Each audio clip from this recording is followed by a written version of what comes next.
front of the pointed accusations against PECO tonight. Its workers' union blaming a destructive fire on what it calls corporate negligence. This is the scene along South 65th Street yesterday, the aftermath of a fire that displaced a dozen residents and left at least 2 people hospitalized. Today, union workers who are negotiating a new contract with PECO say that fire never should have happened.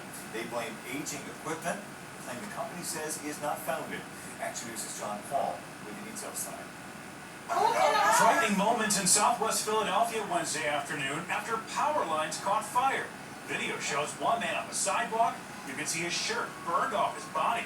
Witnesses say he stepped on a live wire. He literally froze in position and his shirt caught fire and his skin was peeling away from his flesh. Guy lay on the ground crying and people got him, he got electrocuted. At least 2 people were treated at the hospital after the incident, and several houses burned after electrical lines caught fire. It was the scariest thing I ever, because it started in the house. I heard the bang. According to PECO, that fire was started by multiple Mylar balloons hitting the power lines. The fire then spread to the homes.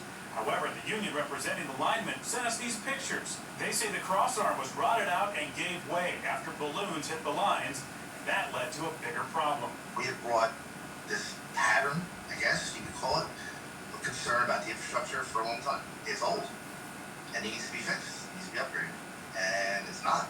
So when things like this happen, they're worse. Larry Anastasi is the president of IBEW Local 614. He says aging infrastructure poses a threat to line workers and the public. He says there was a similar incident last month in Upper Chichester, saying a house caught fire after an aging crossarm fell. We brought these concerns to PECO.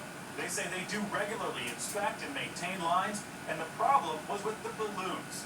They went on to say, quote, there is no indication that the condition of our equipment exacerbated the event.